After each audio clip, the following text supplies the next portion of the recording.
Já estamos de volta, Sustentabilidade Capixaba, o grande encontro ambiental no Espírito Santo e a nossa série de podcasts, trazendo um pouquinho mais desse conhecimento, não só prático, como teórico, para vocês que nos acompanham de casa e que querem entender um pouco mais de sustentabilidade, do que está acontecendo no mundo do meio ambiente, o que pode ser feito, o que já está sendo feito e o que a gente pode ainda fazer mais e melhor para ter um mundo cada vez mais sustentável. Aqui no nosso estúdio, trazemos agora ele que é doutor em Engenharia Hidráulica e Saneamento pela USP, Universidade de São Paulo, o senhor Luiz Mário Queiroz Lima. Seja bem-vindo, doutor.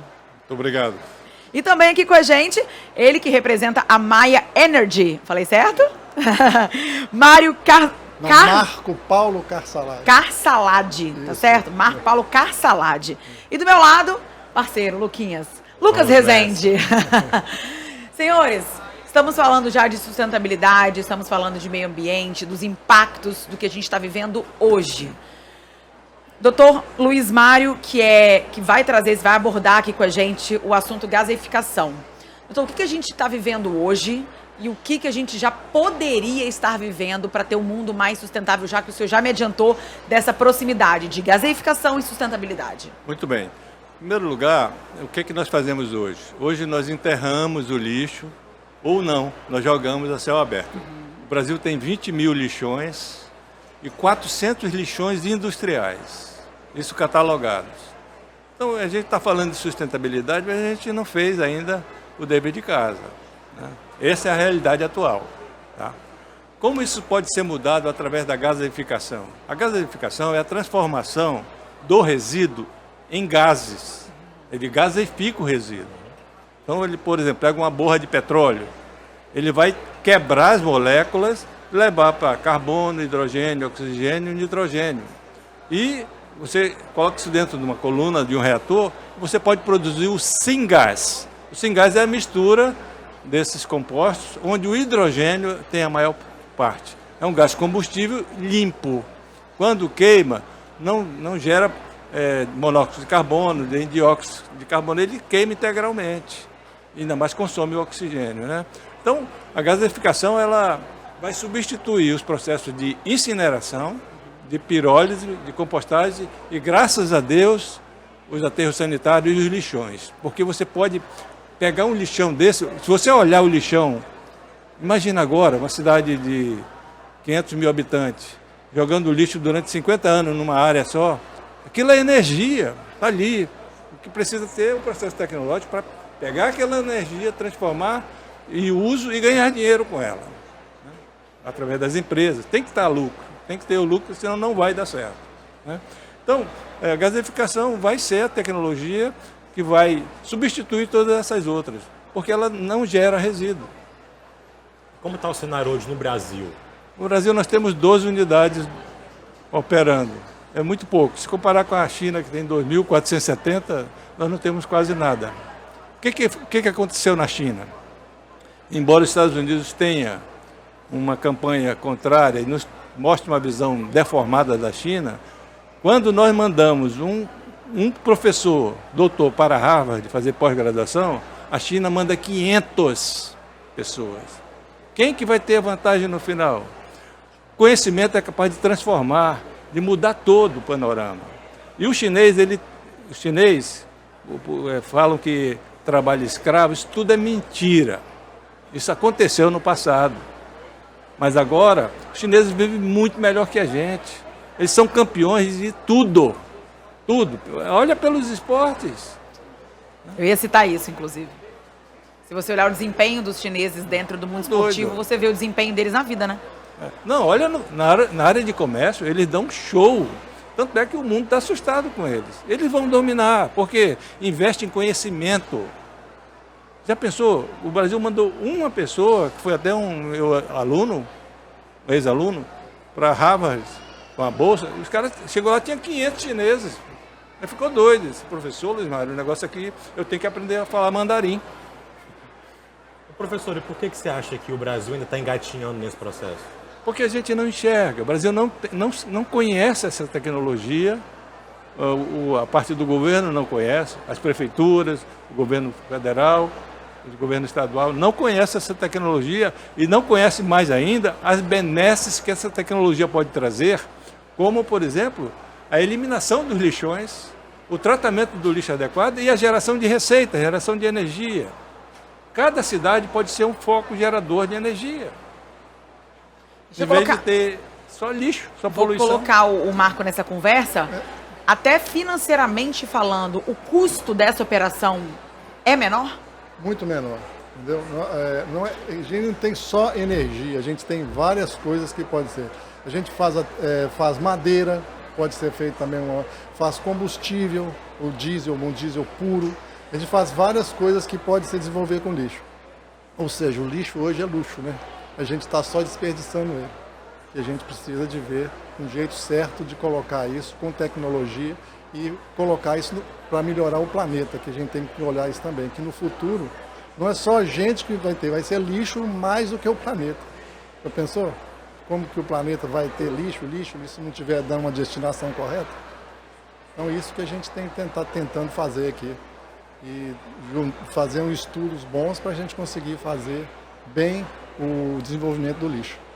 Qual seria, professor, o primeiro ponto, assim, a primeira virada de chave que a gente tem que entender para talvez colocar isso como prioridade, a gaseificação? Vou usar o exemplo da Maia. A Maia é uma empresa de energia eólica. Ela montou uma equipe de cientistas na área de gaseificação, de tratamento de resíduos. É o primeiro ponto. O que ela fez? Ela foi buscar o conhecimento. Tendo conhecimento, você tem tecnologia. Tendo tecnologia, você tem solução. Tendo solução, você tem qualidade de vida, você tem recursos. É uma lógica. É possível afirmar, então, que a gaseificação é um processo mais limpo de todos os outros? Ele é sustentável, né? Ele é o processo mais limpo e o mais rentável. Você falou 12 no Brasil, né? Onde estão, por exemplo? Tem 2 em Manaus, uma que é no Distrito Industrial e outra, Manaus não, outra é em Manacapuru, uma cidade próxima. Tem outra em Paraopebas, que é no Pará. Aí nós temos em São Paulo, tem no Rio Grande do Sul tem várias. Santa Catarina tem 3 e Minas Gerais também temos 3. E hoje elas operam... Tudo privado. Isso que eu ia falar, tudo privado? Tudo privado. E é bom que seja, porque o governo ele tem que fazer gestão da cidade, não tratamento de lixo. Tratamento de lixo tem que ser feito por privado. Empresa, por privado. Porque o empresário ele quer o lucro na mesma taxa que a taxa cidadã, que é quanto a gente paga. Se você pegar aquele dinheiro e pôr na mão do setor público, você tem o que tem hoje, tem os lixões, tem tudo. Não estou falando mal do setor público, mas isso é uma realidade. Você pega o nosso dinheiro e faz um lixão, ou faz um aterro sanitário, que é um passivo que daqui a 50 anos vai continuar dando problema. A empresa pega essa mesma taxa e transforma isso em energia, elimina o lixão, elimina o passivo, acabou. E seria até uma forma de incentivo, o governo poderia incentivar as empresas privadas a terem essas formas. É o nosso objetivo, né? É o objetivo, digamos. Mas a melhor coisa que o governo poderia fazer era não atrapalhar. Não atrapalhando, estava no lucro. Está ótimo. Não dificultar os licenciamentos. Sim, né? isso é importante. Porque leva, às vezes, 4 anos para licenciar. Eu não digo, e uma coisa que não polui, dioxina, furano, que são as grandes críticas, né? Os incineradores, os reatores de pirólise, eles sim produzem dioxinas. Mas também o nosso churrasco que a gente faz no domingo produz dioxina. Uhum. Porque o que precisa para ter dioxina? Nós precisamos ter calor, temperatura a 350 graus, cloro e oxigênio em excesso. Quando você abana o fogo, você está produzindo oxigênio. Uhum. Quando você coloca sal na carne, você está injetando cloro. E você está comendo dioxina e ninguém fala nada. Né? Na incineração, se gera dioxina, na pirólise também. Mas na gaseificação, o que acontece? A 350 graus produz dioxina. Mas quando você chega de 600 até 1000 graus, ela é destruída em segundos. Esses sistemas... É o que vocês fazem na gaseificação. Opera a 1000 graus, senão não gaseifica. Entendeu? Não precisa ter, por exemplo, tratamento de fuligem, porque a fuligem é usada como energia, porque ela é aberta. A fuligem, Eu ia por perguntar exemplo, isso, não tem risco, professor? todo o processo tem risco. O risco, por exemplo, é a prefeitura não pagar. Não, tem risco. Né? O risco é, por exemplo, cair um raio, queimar ali o transformador, vai ser substituído. Tudo tem risco. Pode colocar em qualquer lugar? Eu posso abrir uma aqui em Vitória Sim. ou tem que ter um espaço Não. mais... Tem um sistema modular, ela pode ser feita dentro de navios. Né? Ah. Isso aí, um dos projetos de gasificação é da NASA. Dentro de cada foguete tem um sistema desse. Mas, por exemplo, você citou São Paulo, onde é que fica, por exemplo? É São Paulo foi a CETESB junto com uma empresa privada que fizeram. Dentro da cidade. dentro da cidade. Então a gente pode porque, ocupar espaço veja só, metropolitano. Você é como se fosse vou comparar aqui. Uma usina. Um forno de padaria, mesma coisa. Tá. Só que polui menos que a padaria. A padaria ainda produz monóxido de carbono. Esse aí não produz. Então a chaminé é a mesma coisa. É a mesma coisa.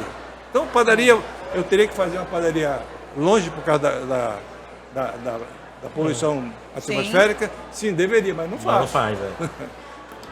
É isso, vivendo e aprendendo. Muito. O senhor estima aí que daqui a quantos anos a gente teria um cenário, pelo menos, não seria nem perto do ideal, mas satisfatório? Veja, como o brasileiro é muito inteligente, eu digo isso porque eu já conheço 8 países, né, em termos de vivência profissional e educacional, conheço a mente das pessoas, porque o professor trabalha exatamente. Eu digo que o Brasil, dentro de 30 anos, as empresas querendo ganhar dinheiro, transformando o lixo num bom negócio. E se o governo não atrapalhar, isso acontece em 30 anos. 30 anos. Agora Seria um é importante, cenário satisfatório. o governo não pode atrapalhar, ele tem que aprender a trabalhar, não com coração, mas com ciência e com responsabilidade científica, técnica. Tá certo. Alguma consideração, professor, a fazer? Eu quero só agradecer a vocês e agradecer o Estado, que o Estado tomou uma decisão importante. Enquanto que as pessoas estão chutando o balde para essa questão de sustentabilidade, vocês fizeram todo esse esforço importante. E digo mais, esse esforço, ele é o pontapé inicial, porque você não vê nenhuma iniciativa dessa no Brasil. Parabéns a todos vocês. Capixaba, e agora eu vou comer uma moqueca Justo! Como um bom mineiro. a de banana. Maravilhosa. Maravilha. Como um bom mineiro, né? Faz justo. Professor, Obrigado. muito obrigada pela sua presença aqui, pela sua contribuição, não só conosco, mas com todo o evento aqui, viu? Mário também, obrigada pela presença, parabéns aí pelo stand, pela exposição de vocês. Até a próxima, né, Luquinhas? Até a próxima. Obrigado. Boa noite, gente. Até mais. Sustentabilidade Capixaba, o grande encontro ambiental no Espírito Santo. A gente volta já já. Fala.